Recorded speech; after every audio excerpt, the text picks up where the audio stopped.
প্রিয় ছাত্রছাত্রী প্রত্যেককে জানাই আন্তরিকভাবে অভিনন্দন। আজকে দশম শ্রেণীর জীবন বিজ্ঞান থেকে যে বিষয় নিয়ে আলোচনা রাখব, অধ্যায় জীবনের প্রবাহমানতা। টপিক হচ্ছে যৌন জনন অর্থাৎ সেক্সুয়াল রিপ্রোডাকশন। এর আগের ক্লাস যারা ফলো করেছো সেই ক্লাসে তোমাদের যে বিষয় নিয়ে আলোচনা হয়েছিল, এই জনন থেকে অযৌন জনন অর্থাৎ অ্যাসেক্সুয়াল রিপ্রোডাকশন, সেখানে যে বিভিন্ন প্রকারভেদ ছিল, একটু সামান্য প্রিভিয়াস আলোচনা করি তাহলে সুবিধা হবে। অযৌন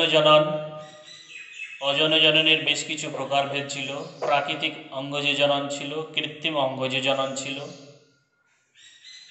তারপরে আলোচনা হয়েছিল মাইক্রো প্রপাগেশন অর্থাৎ অণুবিস্তার নিয়ে।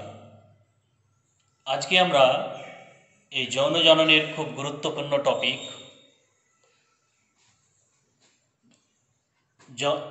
জননের গুরুত্বপূর্ণ টপিক যৌন জনন অর্থাৎ সেক্সুয়াল রিপ্রোডাকশন, এই নিয়ে আমরা আজকে আলোচনা করব। এর আগে আমরা জেনেছি অযৌন জননের একক ছিল রেণু। রেণুর প্রকারভেদ কি সেটা আমাদের জানা হয়েছে। আজকে যেহেতু আমরা যৌন জনন জানব, এই যৌন জননের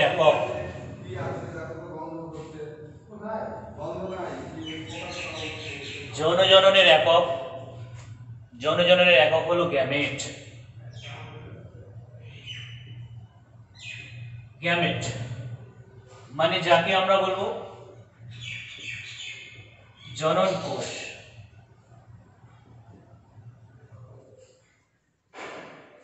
তাহলে কি বললাম? গ্যামেট অর্থাৎ জনন কোষ। এই গ্যামেট দুই ভাগে ভাগ করা হয়। একটা হচ্ছে পুংগ্যামেট,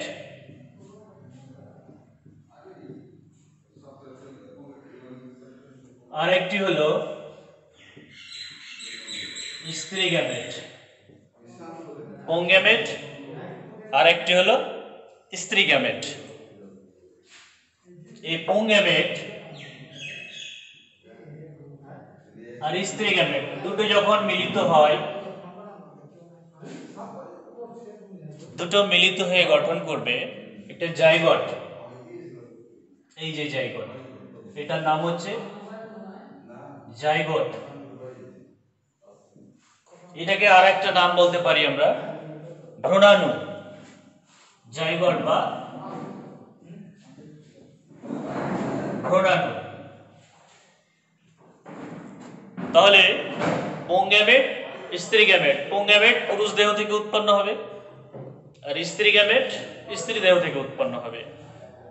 এই দুটো পরস্পর মিলিত হয়ে গঠন করে জাইগট। আর এই জাইগট এখানে এবার কিন্তু মাইটোসিস কোষ বিভাজন, মাইটোসিস কোষ বিভাজন দেখা দিবে। সেখান থেকে আস্তে আস্তে পরিস্ফুটন ঘটবে, একটা পূর্ণাঙ্গ জীব সৃষ্টি হবে পৃথিবীতে।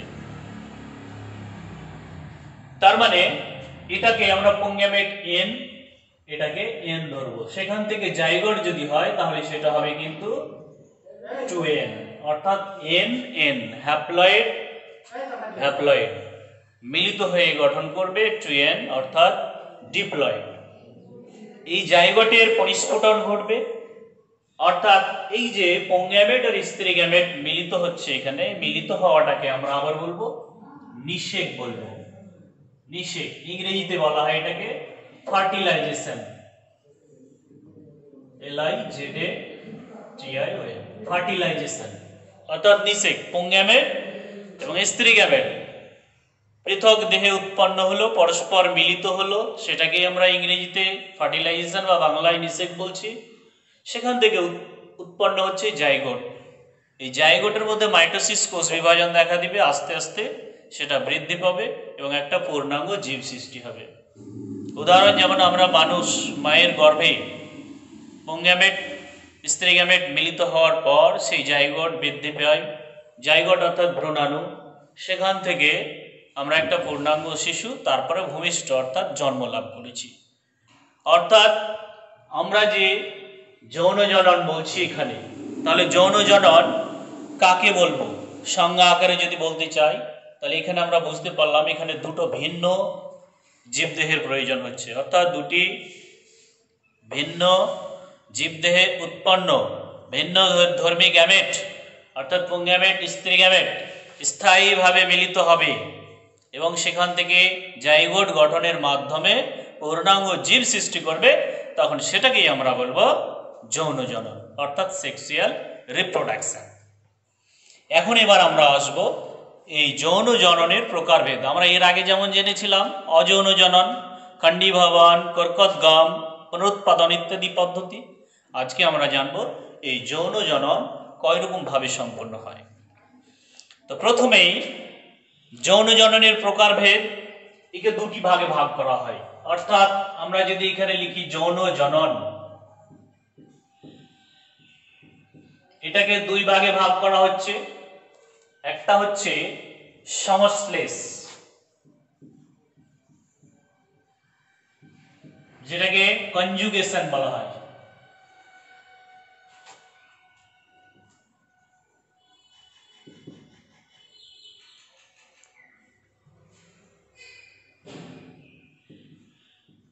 কনজুগেশন বা সংশ্লেষ।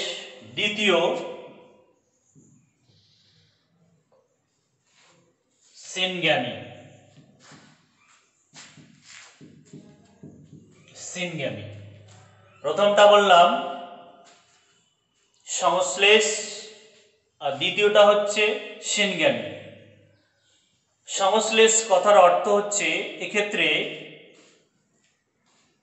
যে গ্যামেট মিলিত হবে, সেই গ্যামেট পুংগ্যামেট স্ত্রী গ্যামেট এদের ক্ষেত্রে অস্থায়ী মিলন ঘটবে, অর্থাৎ স্থায়ীভাবে মিলিত হবে না, অস্থায়ী। সংশ্লেষ নালী গঠিত হবে এখানে, অর্থাৎ দুটি একই প্রজাতির জীব, তাদের দেহে ভিন্ন ধর্মী গ্যামেট পুংগ্যামেট স্ত্রী গ্যামেট, এই যে পুংগ্যামেট স্ত্রী গ্যামেট দুটি ভিন্ন জীবদেহে উৎপন্ন হবে এবং সেই জীবদেহের উৎপন্ন হওয়ার পর অস্থায়ী মিলন ঘটবে, মানে স্থায়ীভাবে ঘটবে না, সংশ্লেষ নালী ঘটবে, সংশ্লেষ নালী গঠনের মাধ্যমে। অর্থাৎ যদি এখানে আমি এরকম একটা উদাহরণ দিচ্ছি, যেমন প্যারামেসিয়াম বা স্পাইরোগাইরা হতে পারে, যদি পাশাপাশি এরকম থাকে, এরকম ভাবে যদি থাকে, এটা নিউক্লিয়াস হয়, পাশাপাশি যদি এরকম থাকে এটাও আর একটা, এই যে নিউক্লিয়াস, এটা হচ্ছে নিউক্লিয় বস্তু মিলিত হবে। তো মিলিত হতে গেলে সংশ্লেষ একটা নালী গঠিত হয়, মানে এখানের সঙ্গে এখানে নিউক্লিয় বস্তু মিলিত হবে, এই জায়গাটা ফাঁকা হয়ে যায়, এই যে একটা নালী গঠিত হলো, এই দুটি সংশ্লেষ দুটি নালীর মাধ্যমে, এই নালীর মাধ্যমে নিউক্লিয় বস্তুর আদান প্রদান হয়, অস্থায়ী মিলন। সেখান থেকে যখন জীব সৃষ্টি করবে তখন সেটাকে আমরা বলবো সংশ্লেষ বা কনজুগেশন। এরকম উদাহরণ আমি বললাম স্পাইরোগাইরা আর বললাম প্যারামেসিয়ামের ক্ষেত্রে। যাই হোক, এটা হচ্ছে আমাদের সংশ্লেষ বা কনজুগেশন। এবারে আসছে দ্বিতীয় পদ্ধতি সিনগ্যামি। সিনগ্যামির ক্ষেত্রে উন্নত জীবদেহের ক্ষেত্রে হবে, এটা যেমন সংশ্লেষের ক্ষেত্রে বললাম অনুন্নত, সিনগ্যামি হবে উন্নত জীবদেহের ক্ষেত্রে, অর্থাৎ দুটি একই প্রজাতির কিন্তু আলাদা চারিত্রিক বৈশিষ্ট্য, অর্থাৎ একটা পুরুষ দেহ একটা স্ত্রী দেহ, সেখান থেকে পুংগ্যামেট স্ত্রী গ্যামেট স্থায়ীভাবে মিলন ঘটবে, জাইগোট গঠন হবে, তারপরে সেখান থেকে পূর্ণাঙ্গ জীব সৃষ্টি হবে, সেটাকে তখন আমরা বলবো কি সিনগ্যামি। এই সিনগ্যামির প্রকারভেদ আমরা এখন একটু জানবো, আবার একটু নোটিং করবে, নতুন কিছু বিষয় এখানে তুলে ধরা হবে তোমাদের। সেটা হচ্ছে এই যে গ্যামেট, পুংগ্যামেট আর স্ত্রী গ্যামেট, এই গ্যামেটের উৎপত্তির উৎস, মানে কোথা থেকে উৎপত্তি হয়, তাদের উৎস কোথায় গ্যামেট, তো গ্যামেটের উৎপত্তির উৎস হিসাবে সিনগামীকে ভাগ করা হয়। প্রথম ভাগের নাম, তো আমি এখানে প্রথমে একটু হেডিং দেব।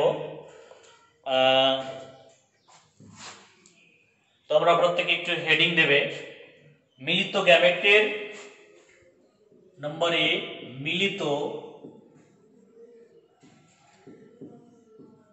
গ্যামেট এর উৎপত্তির উৎস।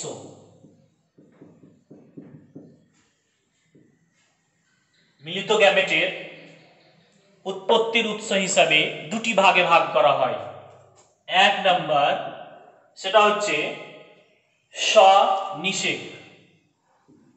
স্বনিষেক, যেটাকে আমরা বলবো এন্ডোগ্যামি।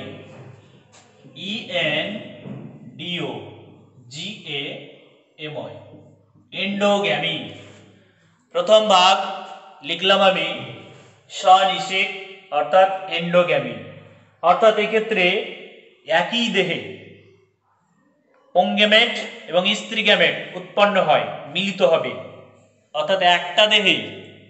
এক্ষেত্রে কিন্তু ভিন্ন দেহের প্রয়োজন হয় না, একটা দেহে। স্বনিষেক যেহেতু বলছি, অর্থাৎ নিজে নিজে নিষেক, অর্থাৎ একটা জীব দেহে পুংগ্যামেট উৎপন্ন হবে, স্ত্রী গ্যামেট উৎপন্ন হবে, সেখানে তারা মিলিত হবে।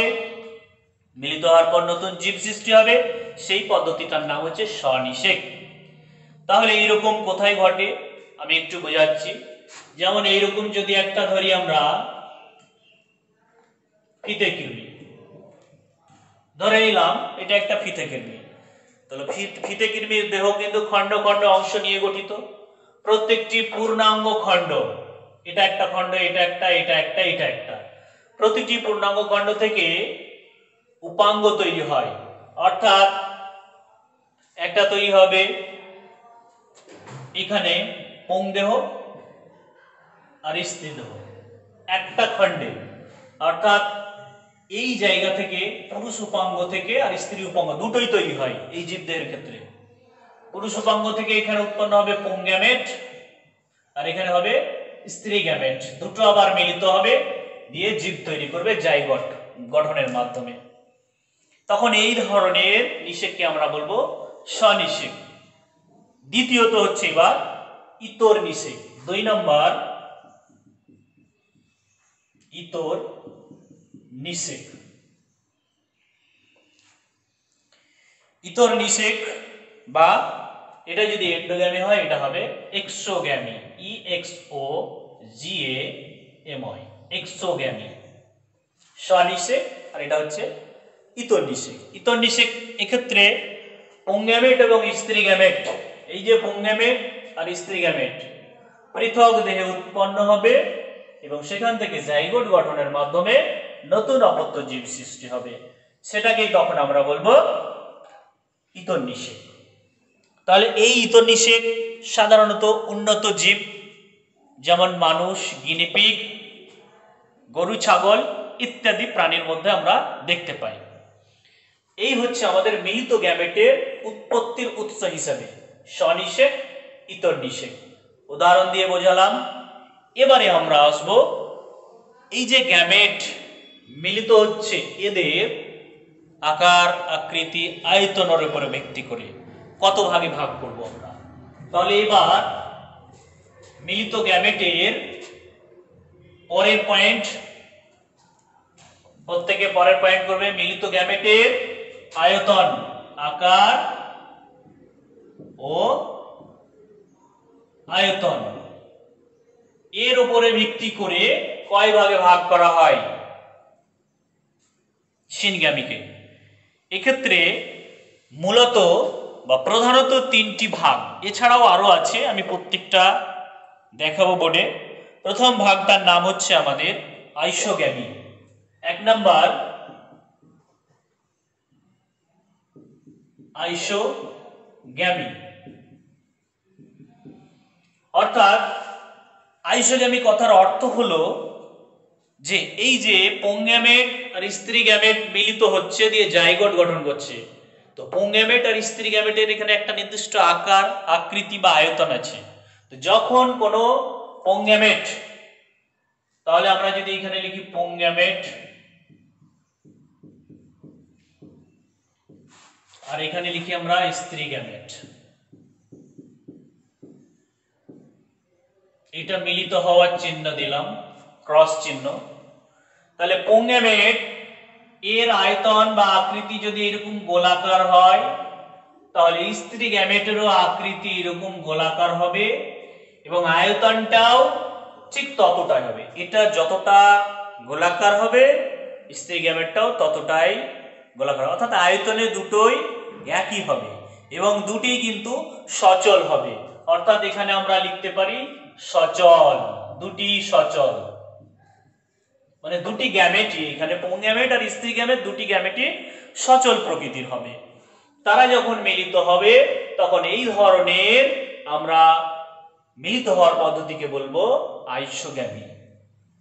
দ্বিতীয় নাম্বার অ্যানাইসোগ্যামি। অ্যানাইসোগ্যামি অর্থাৎ এক্ষেত্রেও দুটি সচল হবে, দুটি সচল হবে গ্যামেট, কিন্তু অ্যানাইসো কথা যেহেতু আমরা বলেছি তাই পুংগ্যামেট যেটা সেটা কিন্তু আকারে ছোট হবে আর স্ত্রী গ্যামেট যেটা সেটা কিন্তু এখানে আকারে, এই আকার বলছি আয়তনে বড় হবে। এই যে বড় করে আঁকলাম, অর্থাৎ পুংগ্যামেটটা আয়তনে ছোট, স্ত্রী গ্যামেটটা আয়তনে বড়, অর্থাৎ দুটি আয়তনের দিক দিয়ে আলাদা গ্যামেট যখন পরস্পর মিলিত হয় তখন সেই পদ্ধতির নাম হলো অ্যানাইসোগ্যামি। নাম্বার তৃতীয় উগ্যামি। উগ্যামি অর্থাৎ একটি সচল হবে এখানে, অর্থাৎ এখানে যে পুংগ্যামেটটা হবে আকারে ছোট ছোট তারপরে সচল, পুংগ্যামেটটা হবে আকারে ছোট সচল আর স্ত্রী গ্যামেট যেটা সেটা আকার এবং আয়তনে বড় হবে, বড়, এবং এটা হবে নিশ্চল। তার মানে আমরা বুঝতে পারছি যে উগ্যামির ক্ষেত্রে যেটা ঘটবে পুংগ্যামেট আর স্ত্রী গ্যামেটের ক্ষেত্রে পুংগ্যামেট হবে আকারে ছোট আয়তনে ছোট, বা আকারেও আলাদা হতে পারে, এটা গোল হতে পারে ওটা ডিম্বাকার হতে পারে, এই জন্য আকার আয়তনে আলাদা। দুটি পুংগ্যামেট স্ত্রী গ্যামেট যখন মিলিত হবে পুংগ্যামেটটা হবে আকারে ছোট সচল আর স্ত্রী গ্যামেটটা হবে আকারে বড় এবং নিশ্চল প্রকৃতির। এই ধরনের গ্যামেট যখন মিলিত হয় তখন তাকে আমরা বলবো উগ্যামি। এই হচ্ছে আমাদের সিনগ্যামি পদ্ধতির প্রকারভেদ, তিনটি প্রধান প্রকারভেদ। এগুলি ছাড়াও সিনগ্যামির আরো কিছু প্রকারভেদ আছে যেগুলো আমরা জানবো, সেটা হচ্ছে হলোগ্যামি। নোটিং করবে হলোগ্যামি। 4 নাম্বার হলোগ্যামি। হলোগ্যামি বলতে কি বোঝায়? এখানে তো আমরা দেখলাম যে এখানে আমরা দেখলাম যে গ্যামেট উৎপন্ন হচ্ছে আলাদা আলাদা জীবদেহে, কিন্তু এই হলোগ্যামির ক্ষেত্রে কি হয়? হলোগ্যামির ক্ষেত্রে পুরো জীবদেহটাই নিজেকে একটা গ্যামেট রূপে মিলিত করে, অর্থাৎ একটা পুরুষ দেহ, এটা একটা পুরুষ দেহ, পুং দেহ এখানে লিখবো, গ্যামেট না লিখে পুং দেহ, আর এখানে লিখবো স্ত্রী দেহ, অর্থাৎ পুরুষ দেহ আর স্ত্রী দেহ নিজেদেরকে গ্যামেট রূপে যখন মিলিত করে, কি রূপে? গ্যামেট রূপে মিলিত করে, তখন সেটাকে আমরা বলছি হলোগ্যামি। অর্থাৎ কোন পুরুষ দেহ এবং স্ত্রী দেহ নিজেদেরকে যখন গ্যামেট রূপে মিলিত করবে তখন সেটাকে আমরা বলবো হলোগ্যামি। এবারে আসি আমরা এক্সোগ্যামি। 5 নাম্বার এক্সোগ্যামি। এক্সোগ্যামির ক্ষেত্রে কি হয়?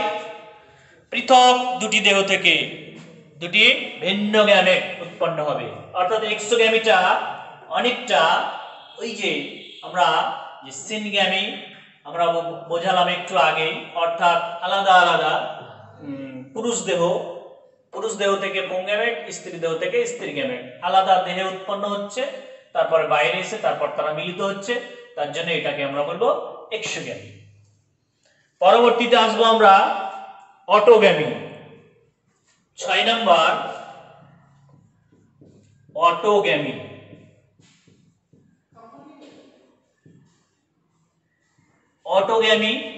অটোগ্যামি বলতে বোঝায় যে এক্ষেত্রে একটা জীবদেহে,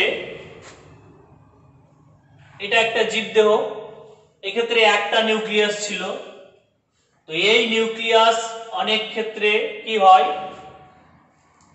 ডাবলিং, অর্থাৎ একাধিক নিউক্লিয়াস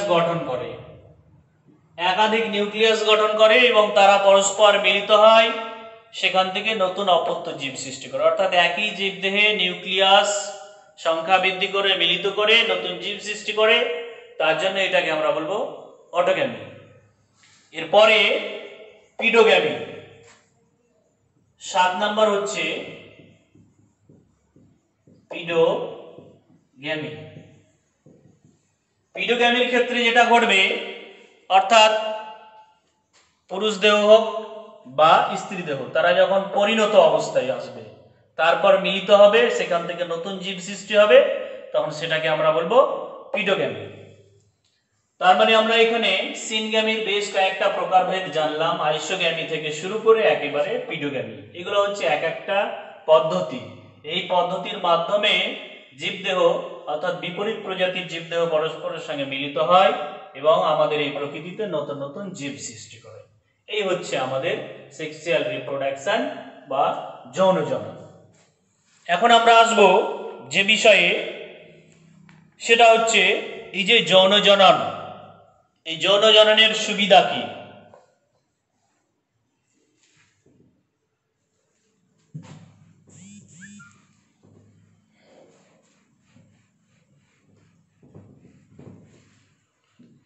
যৌন জননের সুবিধা।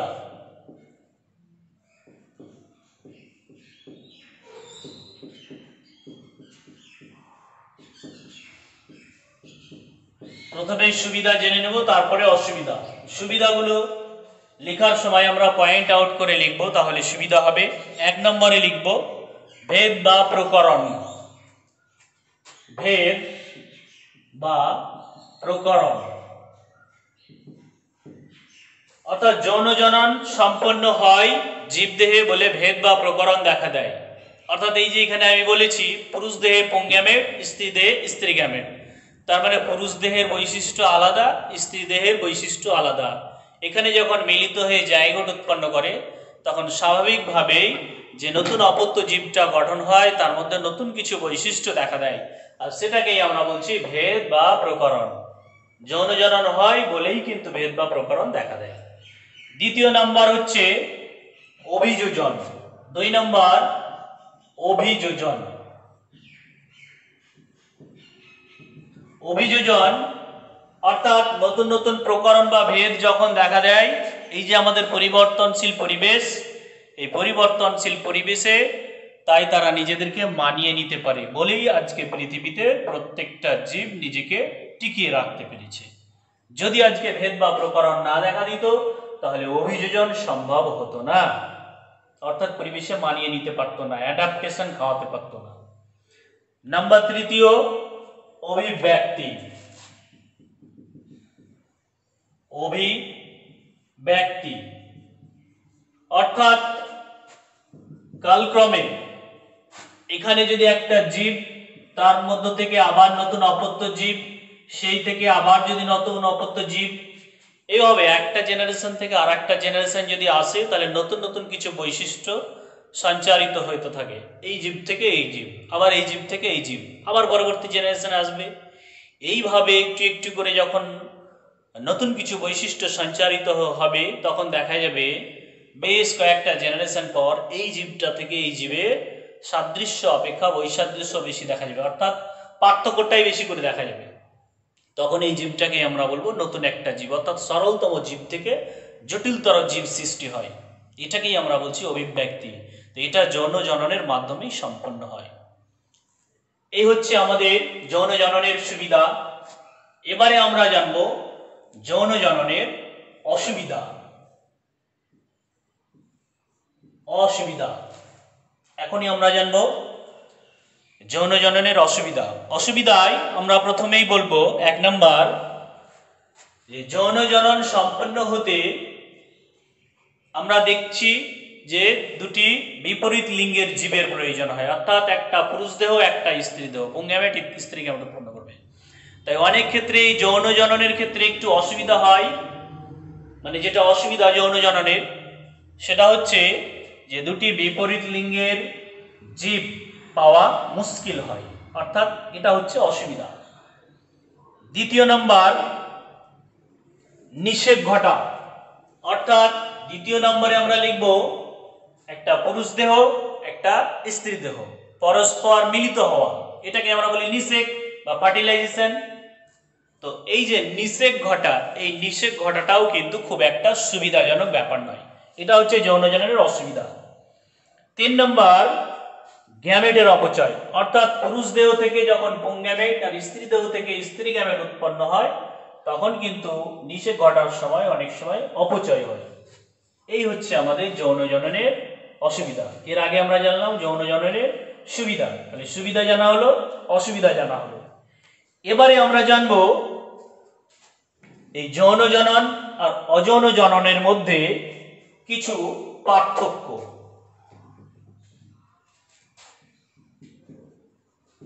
পার্থক্য লেখার সময় আমরা 3টি বিষয় মেনটেন্স করব। সেই 3টি বিষয়, প্রথমে বিষয় থাকবে আমাদের, এখানে থাকবে যৌন জনন আর এখানে থাকবে অযৌন জনন।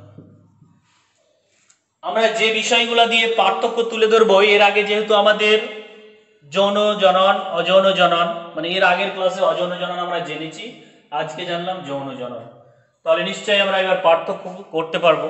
পার্থক্যের প্রথম বিষয় আমরা যেটা দেব জনিত্রী জীবের সংখ্যা। তাহলে বিষয় 1 নাম্বার যদি এখানে দেই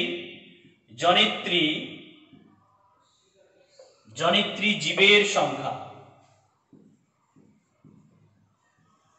জীবের সংখ্যা, তাহলে নিশ্চয় প্রত্যেকেই বুঝতে পারছো জনিত্রী জীবের সংখ্যার ক্ষেত্রে এখানে যৌন জননে আমরা বলবো এক্ষেত্রে 2টি জীব দেহের প্রয়োজন, একটা পুরুষ দেহ একটা স্ত্রী দেহ। আর অযৌন জননের ক্ষেত্রে যেহেতু একটা জীব দেহে সম্পন্ন হয় তাই একটি জীব দেহের প্রয়োজন। এটা হলো 1 নম্বর পার্থক্য। 2 নম্বরে আমরা লিখব, 2 নম্বরে আমরা দিব গ্যামেট, গ্যামেট উৎপাদন। গ্যামেট উৎপাদনের ক্ষেত্রে দেখতে পাচ্ছি আমরা যৌন জননের ক্ষেত্রে পুংগ্যামেট এবং স্ত্রী গ্যামেট, অর্থাৎ এখানে গ্যামেট উৎপন্ন হয় আর অযৌন জননের ক্ষেত্রে গ্যামেট উৎপন্ন হয় না। তাহলে কি হয়? রেণু উৎপন্নের মাধ্যমে, অর্থাৎ যৌন জননে গ্যামেট উৎপন্ন হয় আর অযৌন জননে গ্যামেট উৎপন্ন হয় না, রেণু উৎপাদন হয়। 3 নম্বর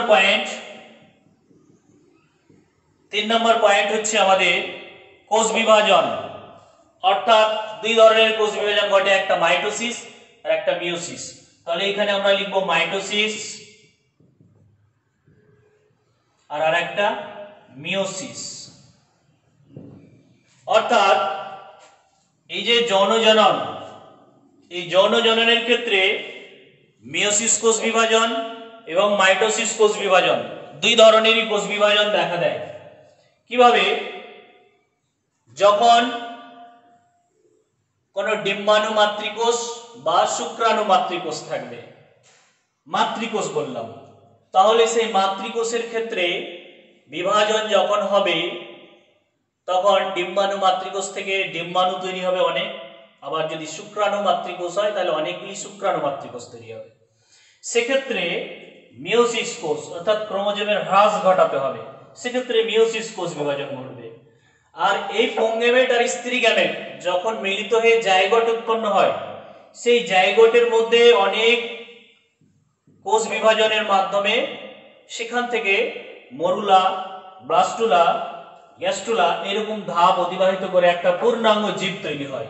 অর্থাৎ আমরা যেভাবে মায়ের পেটে জীব সৃষ্টি হয়েছি, তো সেক্ষেত্রে মাইটোসিস কোষ বিভাজন, অর্থাৎ আমরা দেখতে পাচ্ছি যৌন জননে মাইটোসিস এবং মিওসিস দুই ধরনের কোষ বিভাজন হতে হবে বা হয়, আর অযৌন জননের ক্ষেত্রে শুধুমাত্র মাইটোসিস কোষ বিভাজন ঘটবে। পরের আলোচনায় আসব, সেটা হচ্ছে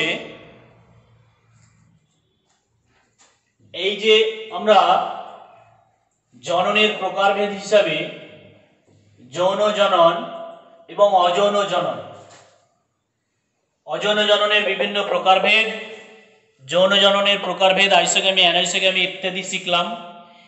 এছাড়া আমরা অযৌন জননে শিখেছি মাইক্রো প্রপাগেশন বা অণুবিস্তার।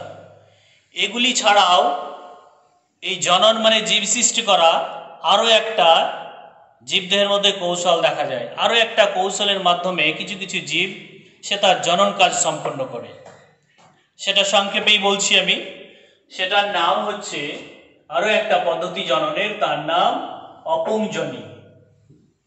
অপুংজনি, ইংরেজিতে এটাকে বলা হয় পার্থেনোজেনেসিস।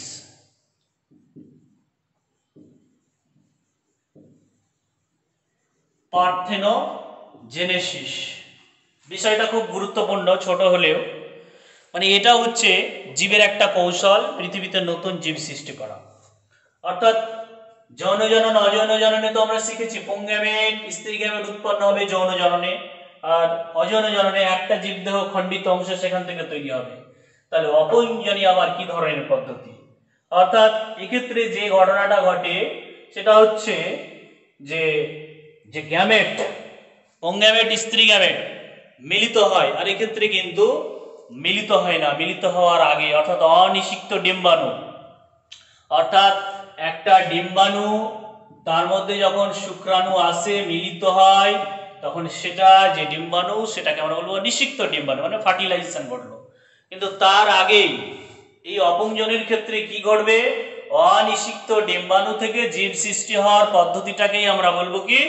অপুংজনি বা পার্থেনোজেনেসিস। এই ধরনের, তাহলে কোন ধরনের জীবের ক্ষেত্রে ঘটে? এই ধরনের ঘটনা সাধারণত আমরা যে জীবের ক্ষেত্রে দেখতে পাই সেটা হচ্ছে মৌমাছি বা বলতা বা পিঁপড়ে। এই যে জীবদেহগুলোর নাম লিখলাম আমি এখানে, মৌমাছি, বলতা, পিঁপড়ে, এদের দেহ থেকে যে ডিম্বাণু অর্থাৎ যে ডিম তৈরি হলো সেটা নিষিক্ত হওয়ার আগেই পরিস্ফুটন ঘটে এদের, এবং সেখান থেকে অসংখ্য বলতা, পিঁপড়ে, মৌমাছি তৈরি হয়। তার মানে সংজ্ঞা আকারে যদি বলি অপুংজনি বা পার্থেনোজেনিস কাকে বলে, তখন আমরা বলবো যে প্রক্রিয়ায় অনিষিক্ত ডিম্বাণু থেকে সরাসরি জীব সৃষ্টি হয়, সেই প্রক্রিয়া, সেই জনন প্রক্রিয়াকে বলবো অপুংজনি। এটা হচ্ছে প্রাণীদের ক্ষেত্রে।